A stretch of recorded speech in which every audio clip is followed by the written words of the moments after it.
Merci beaucoup. Bonjour à tous. En préparant cette intervention, s'agissant d'introduire les travaux de la deuxième commission, je cherchais des liens à établir entre nos travaux et ceux de la première commission et de la troisième commission. Famille ou nouvelle famille, solidarité, numérique, a priori trois thèmes très différents. Et finalement, à bien y réfléchir, le lien entre ces trois thèmes, c'est peut-être la solidarité elle-même. La solidarité familiale sera vraisemblablement le défi des nouvelles familles. Et les solidarités aujourd'hui, autres que familiales, passent le plus souvent par le canal du numérique. La solidarité familiale envers nos aînés vieillissants, devenus dépendants, est en perte de vitesse. Nos modes de vie ne nous permettent souvent plus de les garder à la maison, et au sein des nouvelles familles, là où le lien de sang ne prédominera parfois plus, ce qui restera de cette solidarité risque d'être mis à rude épreuve. Par ailleurs, la solidarité devient une nécessité sociale. Il y en a de moins en moins. Et elle est désormais très souvent étroitement liée au numérique. Les utilisateurs du numérique eux-mêmes créent des outils de solidarité. Prenons l'exemple de Blablacar pour le covoiturage, ou encore de Appel pour les femmes victimes de violences. C'est une solidarité spontanée qui s'est organisée. Et cela concerne aujourd'hui des domaines très différents. L'ubérisation, d'une manière générale, correspond à un besoin qui, lorsqu'il s'organise, est une forme de solidarité. Et cela passe désormais par le canal du numérique. #solidarité. Alors finalement, nouvelle famille, solidarité, numérique, les travaux de notre commission sont sans doute un trait d'union entre les travaux de la première et troisième commission. Mais revenons à nos aînés. Il est rare de ne pas connaître dans son entourage une personne âgée dépendante qui a besoin d'être aidée pour l'accomplissement des actes essentiels de la vie courante. Quelques chiffres pour illustrer le propos. Touchant aujourd'hui en France, à des degrés différents, plus d'1 million de personnes de plus de 60 ans. La dépendance met à l'épreuve les solidarités familiales et pose à la société un défi majeur. Sachez que dans les 20 prochaines années, ce processus va s'accentuer et que le nombre de personnes dépendantes en France, selon l'INSEE, devrait atteindre 2,3 millions à l'horizon 2060. Entre 2000 et 2050, la proportion de la population mondiale, cette fois, de plus de 60 ans, va doubler pour passer d'environ 11% à 22%. Le nombre absolu de personnes âgées de 60 ans et plus devrait augmenter pour passer d'environ 600 millions à 2 milliards au cours de la même période. Et le nombre de personnes âgées de plus de 80 ans devrait être multiplié par 4 pour atteindre près de 400 millions. Alors pour la première fois, dans l'histoire de l'humanité, une majorité d'adultes d'âge avancé aura ses parents toujours en vie en 2050. C'est déjà le cas dans certains pays développés. Et à titre d'exemple, la France est le pays d'Europe qui compte le plus de centenaires. Pourtant, qui se souvient qu'en 1870, l'espérance de vie de nos aïeux atteignait seulement 38 ans? L'explosion de la longévité est l'une des révolutions les plus spectaculaires de notre XXe siècle. Entre 1870 et 2010, l'espérance de vie des Français a plus que doublé. Elle est aujourd'hui de 79 ans pour les hommes et de 85 ans pour les femmes. L'INSEE en projette un allongement continu d'ici à 2060. Alors, face à la dépendance des personnes vieillissantes, un élément commun à toutes les réponses, la solidarité, ou plutôt les solidarités, ou encore #solidarité. Mais quel sens faut-il donner à ce mot de solidarité? Au cas particulier, certainement pas le sens juridique qu'on lui connaît.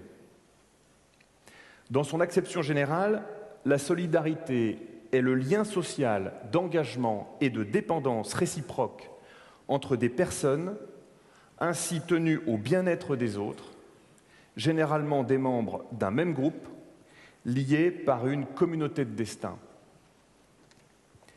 La solidarité, finalement, caractérise des personnes qui choisissent ou ressentent une moralité d'assister d'autres personnes, et réciproquement. Cette solidarité s'exprime de nos jours à différents niveaux et de différentes manières, mais elle s'exprime, bien évidemment, et en priorité, envers les plus fragiles. Nos travaux ont été circonscrits aux solidarités envers nos aînés. Ils vivent, comme je le disais, de plus en plus longtemps, et pendant ce temps de plus en plus long, ils rencontrent parfois des problèmes financiers et des problèmes de santé, physique ou mentale. Mais s'il nous faut nous réjouir de voir ainsi nos enfants côtoyer leurs arrière-grands-parents, il existe aussi une multitude de problématiques. Le vieillissement de la population va emporter des conséquences importantes pour notre société, à des niveaux très différents, notamment dans les domaines de l'urbanisme, de la construction, des transports. La société va devoir s'adapter. Parmi toutes les problématiques, nous en avons relevé 2 qui sont essentielles et qui touchent plus particulièrement notre pratique. Les solidarités intergénérationnelles ou publiques que nous connaissons vont nécessairement devoir être renforcées, tant au niveau de la prise en charge financière de la personne qu'au niveau de son assistance ou de sa représentation. La première problématique est donc financière. Sur le plan financier, la personne âgée n'ayant plus les ressources tirées de son travail ou les ressources de son conjoint, qui est désormais lui aussi retraité, voire décédé, de nouvelles ressources doivent prendre le relais. Il faut savoir que l'aide publique ne suffira pas. Il faudra trouver des revenus tirés du patrimoine, de l'assurance ou de la solidarité familiale sous toutes ses formes pour financer une fin de vie digne à nos aînés. La seconde problématique est relative à la représentation. Comme je l'indiquais, le nombre de personnes âgées qui perdront leur autonomie devrait être multiplié par 4 en 25 ans. La personne âgée n'ayant parfois plus le discernement suffisant pour gérer ses affaires, il sera nécessaire de pouvoir l'assister ou de la représenter par des moyens adaptés et efficaces. Là encore, il faut savoir que notre droit positif offre de nombreux outils, tantôt judiciaires, tantôt conventionnels, permettant d'assister ou de représenter la personne vieillissante devenue dépendante, parfois en lui ôtant partiellement ou totalement sa capacité, parfois en lui permettant de la conserver. Notre droit devra se moderniser afin d'être encore plus efficace face à la multiplication de ces situations. C'est sur ces 2 points, le financement de la dernière partie de la vie et la représentation des personnes âgées, que porteront nos propositions. Alors l'idée n'est pas d'ajouter au millefeuille législatif de nouvelles mesures ou de nouveaux outils, mais au contraire, de promouvoir et d'optimiser les outils que le législateur a déjà mis à notre disposition, afin qu'ils soient efficaces et adaptés aux situations rencontrées. Vous noterez au cours de cette matinée, à l'instar des propositions de la première commission, que nos propositions visent à trouver un équilibre entre, d'une part, l'intervention de l'État, protecteur des plus faibles, ou encore centralisateur de données, et d'autre part, la liberté contractuelle et l'autonomie de la volonté que le législateur du droit des incapacités affirme depuis 2007. Notre première proposition, qui sera présentée par Édouard Grimont, sera d'exhumer le prêt viager hypothécaire pour lui permettre, pour le dire rapidement, de passer du statut de prêt à la consommation pour personnes âgées à un prêt immobilier permettant le financement de l'adaptation du logement à la personne vieillissante. La plupart des personnes âgées veulent rester chez elles. C'est une réalité. Par ailleurs, l'accueil dans un établissement n'est parfois ni possible, manque de place ou coût important, ni la solution la plus adaptée. Le financement de l'adaptation du logement à la perte d'autonomie par le prêt viager hypothécaire pourrait permettre de répondre à ce besoin. Notre deuxième proposition, qui sera présentée par Ludivine Fabre, sera de clarifier le champ d'application de l'habilitation familiale,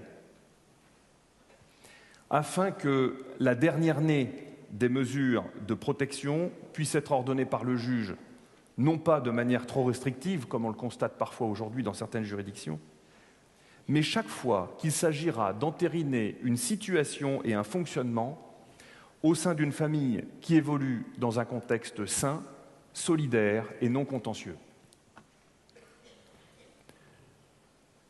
Notre troisième proposition, qui sera présentée par votre serviteur, visera à rendre le mandat de protection future plus efficace, de sorte qu'on y ait recours de manière beaucoup plus fréquente.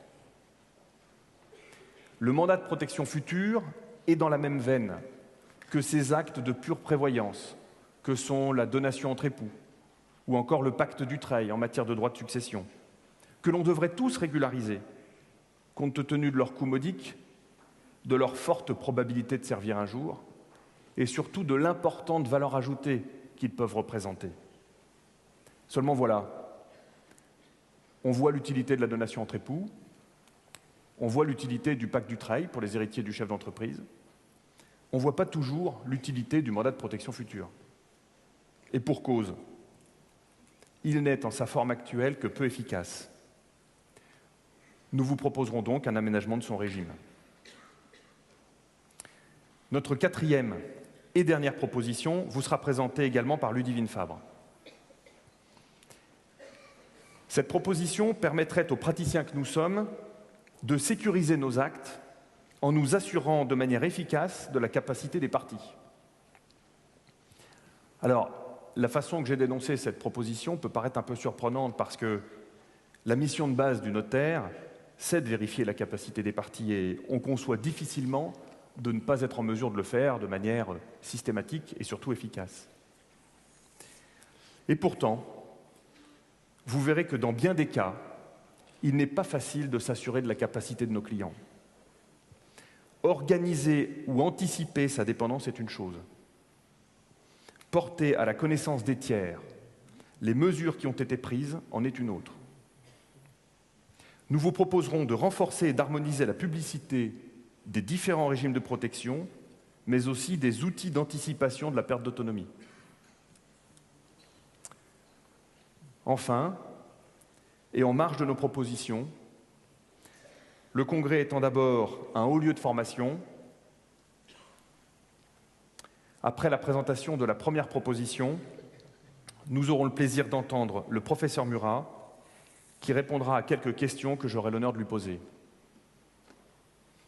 Avant d'aborder la deuxième, la troisième et la quatrième proposition, nous aurons ainsi un panorama de l'ensemble du droit positif, de l'ensemble des mesures visant à protéger la personne vieillissante.